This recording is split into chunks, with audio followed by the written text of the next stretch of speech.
Hello everyone. Welcome to my YNR 24 spoilers. I hope everyone is having a wonderful day. Before we begin, please hit the subscribe button and give this video a thumbs up. Kane and Devin connect. Mariah haunted. Sienna versus Kyle. Spoilers for the week of October 20th, 2025 have been released for the young and the restless. Fans may anticipate Sienna Bacall being questioned by Kyle Abbott. Kane Ashby makes an effort to patch things up with Devin Winters. In addition, Mariah Copeland's history haunts her. Let's discuss the upcoming events in the CBS soap opera as you continue reading. Sienna Bacall versus Kyle Abbott. Let's begin with Sienna, who recently entered the scene. Supporters observed the club owner interacting with Claire Grace Newman and Holden Novak. Kyle then observes Holden and Sienna at the hotel having a private talk. When Claire sees Kyle, she asks him what on earth he's doing. At that point, Kyle becomes spiteful and makes more accusations regarding Claire and Holden's relationship. As the week goes on, Kyle confronts Sienna and insists on knowing Holden's true story. I don't think Sienna would say anything to arrogant Kyle. She doesn't appear to be the kind to toy with idiots and rubbish. She may wind up issuing her own caution to Kyle. Devin Winters and Kane Ashby's connection. He gets back in touch with Devin over with Kane. The tycoon will attempt to put things right. Devin, however, may be very forgiving when he feels wronged or when someone he cares about has been singled out. I may thus ask Kane to provide evidence because I'm not sure if Devin will believe him. Haunted by Mariah Copeland. Mariah will be plagued by her past, according to teasers for the week of October 20th on The Young and the Restless. Ian Ward is returning, according to some headlines. Therefore, when Mariah works through her trauma and her murderous response to the bar stranger, he may show up in her recollections or flashbacks. Tessa Porter, meanwhile, takes a risk. She is most likely kissing Daniel Jr., but Daniel doesn't appear intoxicated, but Tessa does. I therefore wonder if he will prevent Tessa from making a mistake that she would later come to regret. The week of October 20th, 2025. Additionally, fans will witness Nate Hastings receive an unexpected invitation. Phyllis Summers plans to exact revenge on Christine Blair. Kane and Phyllis later reach a consensus. For Audra Charles, Sally Spectra takes a risk. Noah Newman's health is a concern for Sharon and Nick Newman, Joshua Morrow. Nick also meets Sienna. Kyle questions Mariah's past, Devin and Kane's connection, and Sienna. Spoilers for the week of October 20th, 2025 have been released for the young and the restless. Fans can anticipate Sienna Bacall being grilled by Kyle Abbott. Devin Winters makes contact with Kane Ashby. In addition, Mariah Copeland confronts her history. Let's discuss the upcoming events in the CBS soap opera as you continue reading. Sienna Bacall is grilled by Kyle Abbott. Let's begin with Sienna. Holden Novak recently introduced the club's owner. Holden's previous girlfriend, Audra Charles, didn't seem to be liked by Sienna. She did, however, appear to like Claire Grace Newman, Haley Aaron, albeit in a peculiar way. Kyle is occupied with learning more about Holden and demonstrating Claire's poor decision-making. In an attempt to learn more about Holden's past, Kyle will follow him about. Would Kyle discover the long-kept secret between Holden and Audra?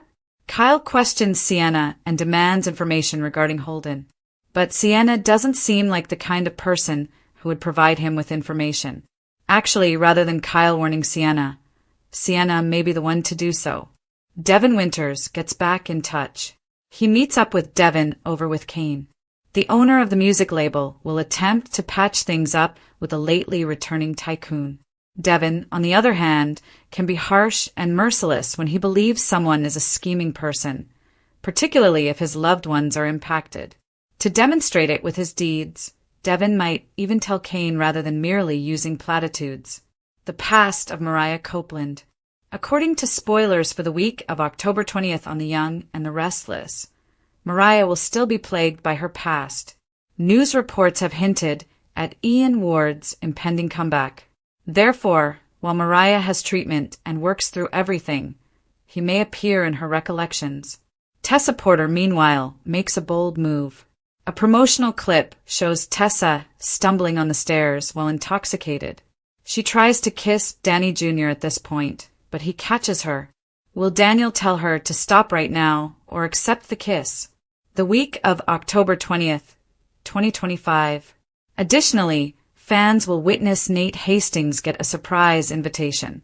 In addition, Phyllis Summers will plan retaliation against Christine Blair. Kane and Phyllis eventually come to an understanding later in the week. Sally Spectra will stop at nothing to assist Audra Charles. Joshua Morrow's character Nick Newman and Sharon Newman are still worried about Noah Newman.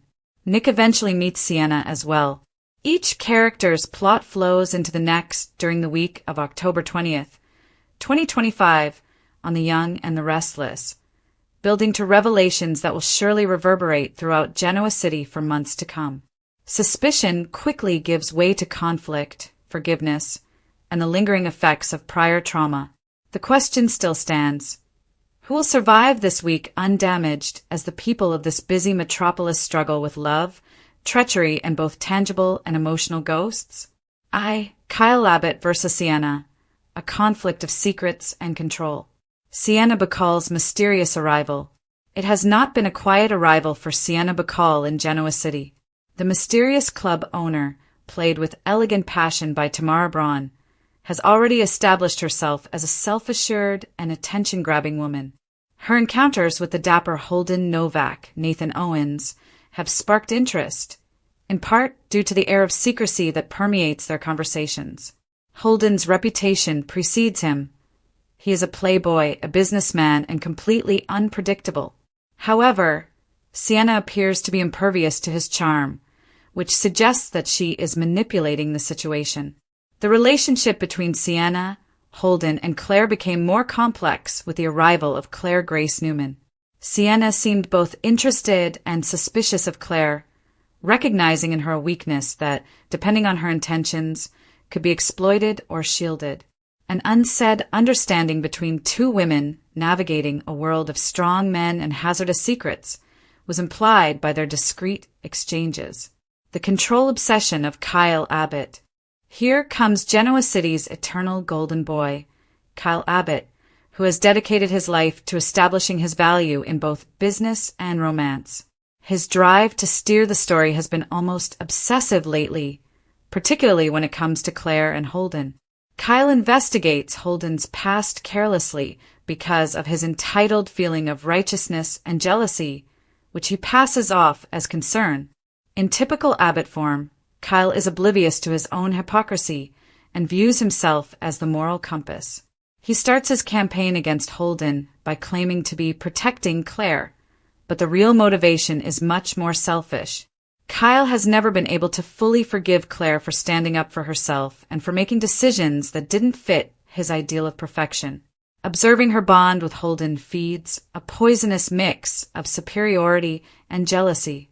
Kyle's tactics get increasingly dubious as his suspicions increase. He has been observed surreptitiously listening in on whispered discussions close to Sienna's club, his paranoia growing with each one. His ideas solidify into reality, or so he thinks, when he eventually spots Holden and Sienna having what looks to be a heated discussion at a hotel. The argument, sparks fly. It is inevitable that Kyle and Sienna will clash. Driven by his characteristic haughtiness, Kyle confronts Sienna at her club and demands information regarding Holden's activities. Never one to back down, Sienna handles his questioning with cool poise.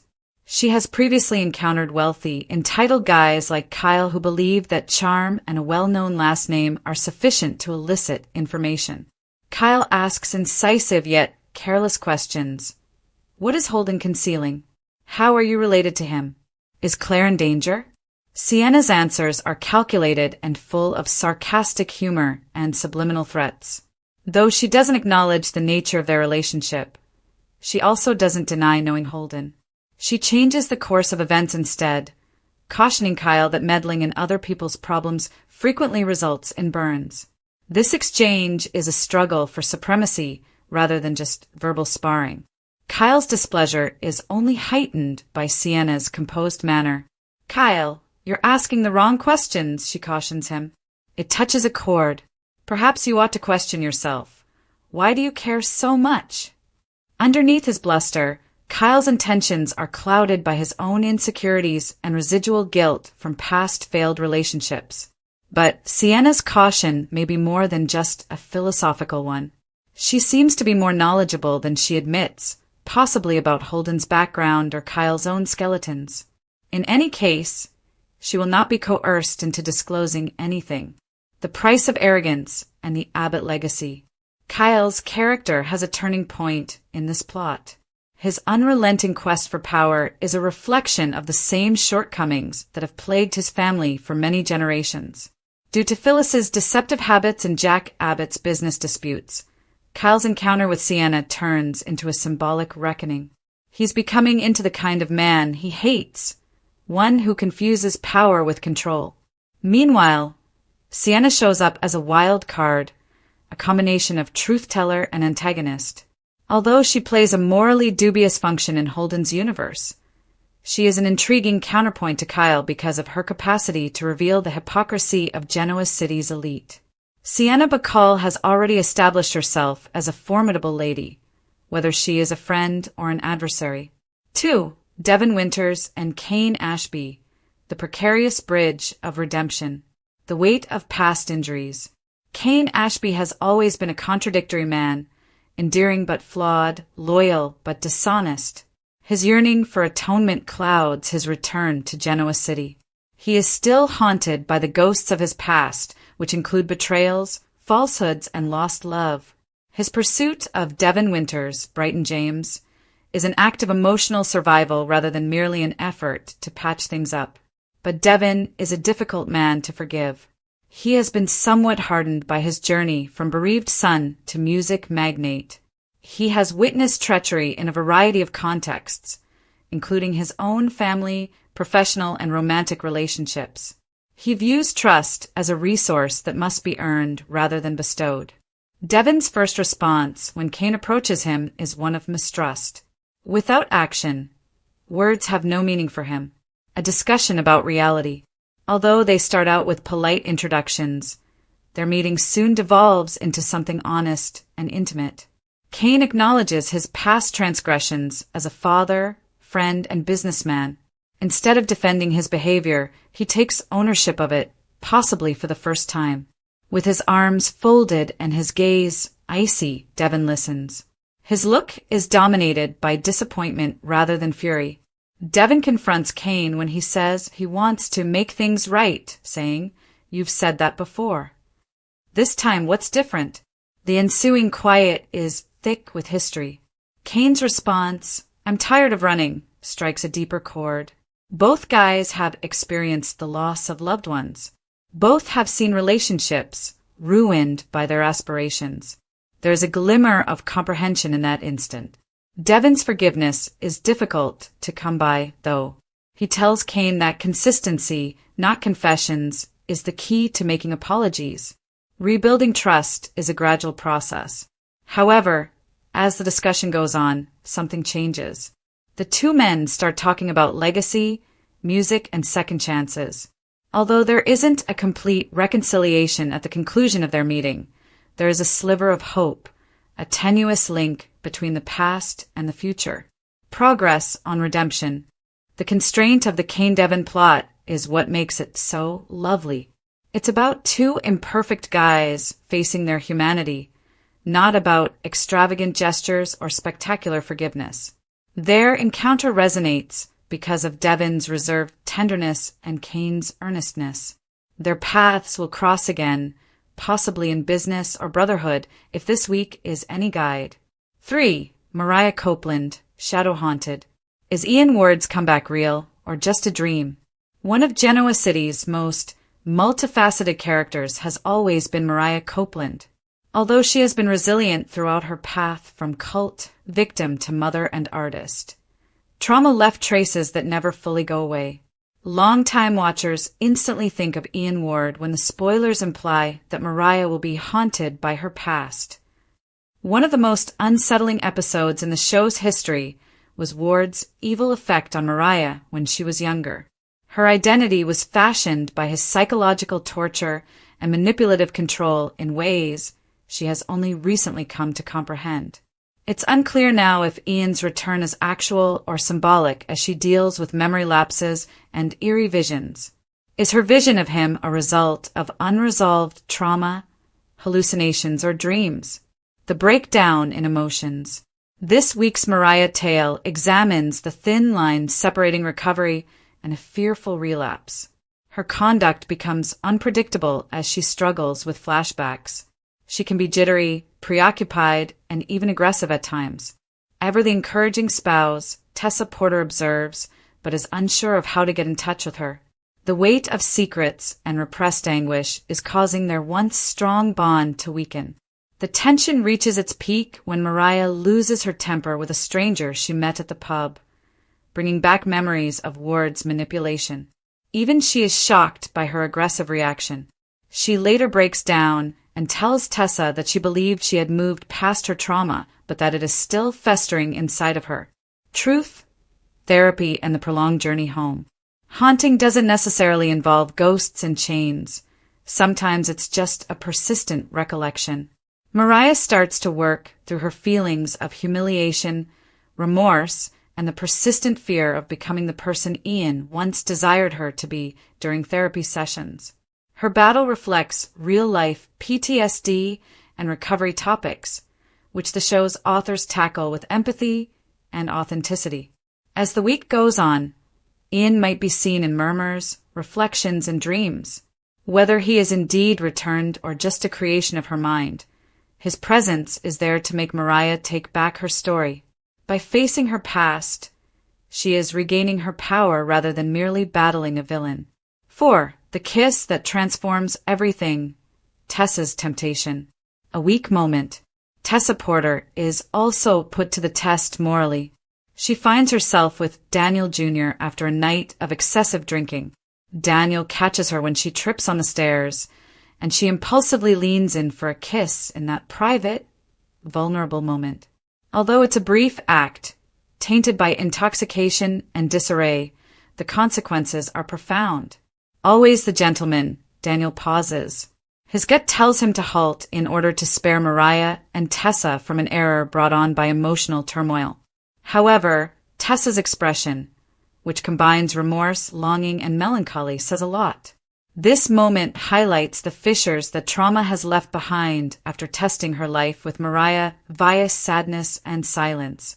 Repercussions and disclosures. Tessa wakes up the next morning overcome with guilt. Regardless of Daniel's reciprocation, the harm feels done. Her own emotional instability is reflected in the kiss. She is caught between disclosure and secrecy when she eventually confronts Mariah. Her predicament, honesty versus protection, capsulates one of the most persistent ethical arguments in soap drama. Just when Mariah is starting to put herself back together, Tessa's admission could break her. The secret will fester if she keeps it a secret, adding even more guilt to her already frail heart. Fallout is guaranteed with either option, and viewers may anticipate emotional explosions in the upcoming episodes. Sally, Nate, and Phyllis, power and manipulation subplots. Although the week's main topics take center stage, a number of subplots give Genoa City's constantly changing terrain some depth. This time, Phyllis Summers is plotting against Christine Blair, with Phyllis planning retaliation. Their long-standing animosity erupts. But even in the midst of revenge, she discovers an unexpected friend in Kane Ashby, who suggests a new partnership based on understanding. A strange invitation is sent to Nate Hastings. It may be a business proposal or a gesture of goodwill from someone looking for atonement. This might be the start of Nate's next chapter, considering his recent moral upheaval. In order to assist Audra Charles, Sally Spectra puts her reputation at danger. Sally might experience more heartache in the future as a result of her compassion, which could once more conflate devotion with naivete. Concerned about Noah's health, Nick and Sharon Newman, Joshua Morrow and Sharon Case, experience the worst nightmare a parent can have. Fans will be reminded why the Newman family is still the center of Genoa City by their moments, which promise emotional depth and nostalgia. 6. Themes: emotional survival, secrets, and redemption. The narratives this week are related by common themes rather than by chance. The fight for redemption and the fear of being discovered are central to all of the main plots, including Tessa's guilt, Mariah's trauma, Kane's quest for forgiveness, and Kyle's control difficulties. Every character has a haunting. By his ego, Kyle. By secrets, Sienna. Kane's transgressions. Devon, trust difficulties. By her trauma, Mariah. By temptation, Tessa. Collectively, they depict a village where everyone dons masks, some for self-defense and others to trick others. 7. Towards the future. Foundations for upcoming explosions. New rivalries and alliances start to take shape before the conclusion of the week. The encounter between Sienna and Nick might allude to a romantic or business-related subplot, establishing Sienna as a key player in Genoa City's future. The reconciliation between Phyllis and Kane can turn into a convenient alliance, or one based on deceit. Sienna's warning to Kyle could start a series of events that ultimately lead to his demise. One of the most cherished relationships on the program might be altered by Mariah and Tessa's disagreement. This arc's tone is unmistakable. Genoa City is changing. Everyone's past is catching up with them. New power players are rising, and old patterns are breaking. 8. In summary, the quiet before the storm. On the young and the restless, the week of October 20th, 2025, is a prelude as well as a reckoning. Every sentence serves as a warning of what lies ahead, and every scene bears the weight of history. The tensions that start here will shape the upcoming months. Mariah's haunting, Kane's atonement, Sienna's secret, and Kyle's conceit. Every day as the credits roll, viewers are left with the impression that every secret eventually begs to be revealed and that the past in Genoa City is never truly behind them.